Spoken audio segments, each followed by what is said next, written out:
அரசு டாஸ்மாக் கடையை நடத்த வேண்டியதன் அவசியம் என்ன என உயர்நீதிமன்ற மதுரை கிளை கேள்வி எழுப்பியுள்ளது. டாஸ்மாக், ஆன்லைன் ரம்மி இரண்டுமே கொலை செய்பவை. டாஸ்மாக் விவகாரத்தில் அரசின் நிலைப்பாடு என்ன? டாஸ்மாக் கடையை நடத்துவது அரசின் பணி இல்லையே என நீதிபதிகள் கேள்வி எழுப்பியுள்ளனர். அரசு எடுத்து நடத்தி வரும் ஏராளமான தொழில் சார்ந்த நிறுவனங்கள் இருக்கையில் அரசு டாஸ்மாக் கடையை ஏன் நடத்த வேண்டும் என நீதிபதிகள் கேள்வி எழுப்பியுள்ளனர். மது அருந்துவதை அரசு ஊக்குவிக்கவில்லை என்றால் எதற்கு மதுவை விற்பனை செய்கிறீர்கள்? மூடப்படும் டாஸ்மாக் கடைகள் மூடியவாறே இருக்கலாமே, ஏன் இன்னொரு இடத்திற்கு இடமாற்றம் செய்கிறீர்கள் என நீதிபதிகள் கேள்வி எழுப்பியுள்ளனர். அரசு ஒரு பக்கம் டாஸ்மாக் கடைகளை திறந்துவிட்டு மறுபக்கம் போதை மறுவாழ்வு மையங்களை அதிகரித்து வருகிறது என உயர்நீதிமன்ற மதுரை கிளை விமர்சித்துள்ளது. எதிர்க்கட்சிகளின் எண்ணிக்கை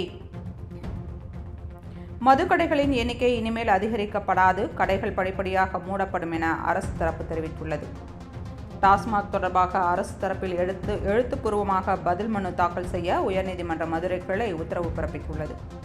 மதுரை கைத்தறி நகரில் மதுபான கடை திறக்க தடை கோரி மேகலா என்பவர் தொடுத்த வழக்கில் உயர்நீதிமன்ற மதுரை கிளை இந்த உத்தரவை பிறப்பித்துள்ளது. அண்மை செய்தியை பார்த்துக் கொண்டிருக்கிறோம். அரசு டாஸ்மாக் கடையை நடத்த வேண்டியதன் அவசியம் என்ன என உயர்நீதிமன்ற மதுரை கிளை கேள்வி எழுப்பியுள்ளது. டாஸ்மாக், ஆன்லைன் ரம்மி இரண்டுமே கொலை செய்பவை. டாஸ்மாக் விவகாரத்தில் அரசின் நிலைப்பாடு என்ன? டாஸ்மாக் கடையை நடத்துவது அரசின் பணி இல்லையே என நீதிபதிகள் கேள்வி எழுப்பியுள்ளனர். அரசு எடுத்து நடத்துவதற்கு ஏராளமான தொழில் சார்ந்த நிறுவனங்கள் இருக்கையில் அரசு டாஸ்மாக் கடையை ஏன் நடத்த வேண்டும் என நீதிபதிகள் கேள்வி எழுப்பியுள்ளனர். மது அருந்துவதை அரசு ஊக்குவிக்கவில்லை என்றால் எதற்காக மதுவை விற்பனை செய்கிறீர்கள்?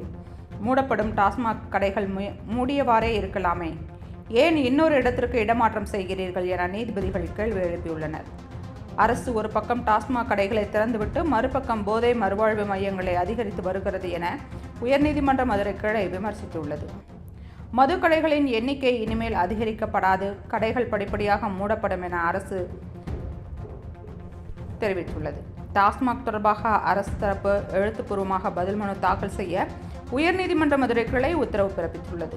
மதுரை கைத்தறி நகரில் மதுபான கடை திறக்க தடை கோரி மேகலா என்பவர் தொடுத்த வழக்கில் உயர்நீதிமன்ற மதுரை கிளை இந்த உத்தரவை பிறப்பித்துள்ளது. அண்மை செய்தியை பார்த்துக் கொண்டிருக்கிறோம். அரசு டாஸ்மாக் கடையை நடத்த வேண்டியதன் அவசியம் என்ன என உயர்நீதிமன்ற மதுரை கிளை கேள்வி எழுப்பியுள்ளது. டாஸ்மாக், ஆன்லைன் ரம்மி இரண்டுமே கொலை செய்பவை. டாஸ்மாக் விவகாரத்தில் அரசின் நிலைப்பாடு என்ன? டாஸ்மாக் கடையை நடத்துவது அரசின் பணி இல்லையே என நீதிபதிகள் கேள்வி எழுப்பியுள்ளனர். அரசு எடுத்து நடத்துவதற்கு ஏராளமான தொழில் சார்ந்த நிறுவனங்கள் இருக்கையில் அரசு டாஸ்மாக் கடையை ஏன் நடத்த வேண்டும் என நீதிபதிகள் கேள்வி எழுப்பியுள்ளனர். மது அருந்துவதை அரசு ஊக்குவிக்கவில்லை என்றால் எதற்கு மதுவை விற்பனை செய்கிறீர்கள்? மூடப்படும் டாஸ்மாக் கடைகள் மூடியவாறே இருக்கலாமே, ஏன் இன்னொரு இடத்திற்கு இடமாற்றம் செய்கிறீர்கள் என நீதிபதிகள் கேள்வி எழுப்பியுள்ளனர்.